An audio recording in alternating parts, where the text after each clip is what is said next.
The Banker. It's a pretty good movie. It has Anthony Mackie and Samuel L. Davis, or Jackson, excuse me.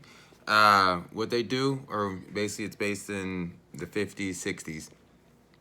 And I mean, if you're black, which I am, I don't know if you noticed, it's a great movie. It's an inspirational movie. Because it brings you back in the 60s, right? Where, I mean, obviously, if you look in every textbook, this 50s and 60s just a great boom in America, but that's not really true. It's a great boom for white people in America. For black people, it's pretty much been the same, and it hasn't ever changed. But this movie, it's good inspiration because Anthony Mackie, he's like an upstart kind of young guy, and then Samuel, L. Jackson is an older guy. He's old as dirt, right? But what they do is he's from the South, Anthony Mackie, and he travels to Southern California with the goal of getting into real estate, right? Obviously everyone kind of mocks at him, laughs at him. It's like, oh, you can't do it. But he wants to do it in a way that hasn't been done before. He wants to buy into the white neighborhoods, right?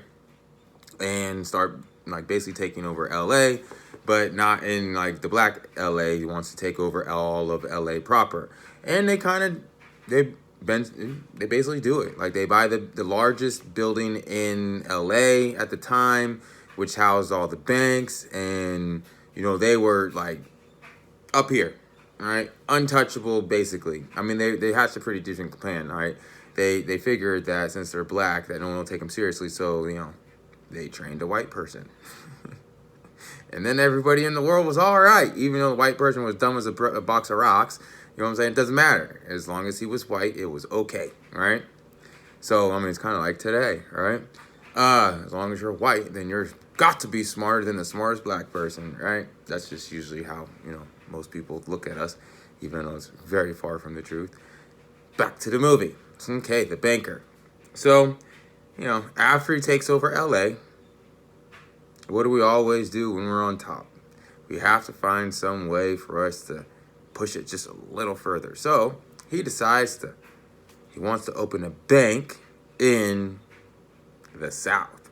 Not open, buy. Stand corrected. He wants to buy a bank in the South. So what does he do? He takes that same old white guy that they've trained in the real estate business, and they go sit down south and they start trying to open up a bank. Now, bar none, my goodness, seen this coming.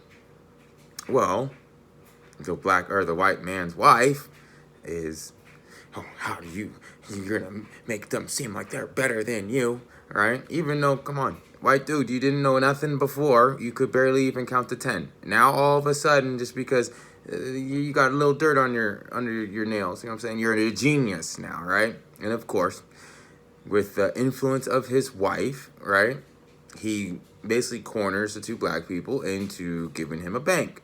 Well, the white dude didn't know nothing about banking. So, like typical, he crashed it all down. Now, by the way, I wonder where people never really think about this. So where did the white lady go? Right? Was she there right beside you? No, probably not. So in the end, this is a lesson for everybody. Don't listen to your wife. Unless she can actually do it herself, don't listen.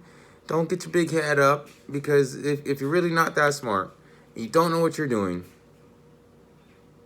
be grateful. Don't be unappreciative that, these people came, they took you literally from nothing and gave you responsibility.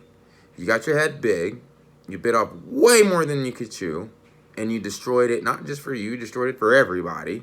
And in the end, the same person that was trying to pump you up to get you to do everything, 9 out of 10, she left you anyways. So don't put yourself in that situation. Great movie at the end of it. He kind of got what he deserved, right? But he was kind of smart with it, right? He was still loyal to the two black guys, even though he was like really disloyal, if that makes any sense. So it's a really good movie because it shows, I mean, it's a full spectrum, and it shows you like no matter how smart you are, as long as you have this skin tone, you're always dumber than the dumbest white person. So Have a good time watching it.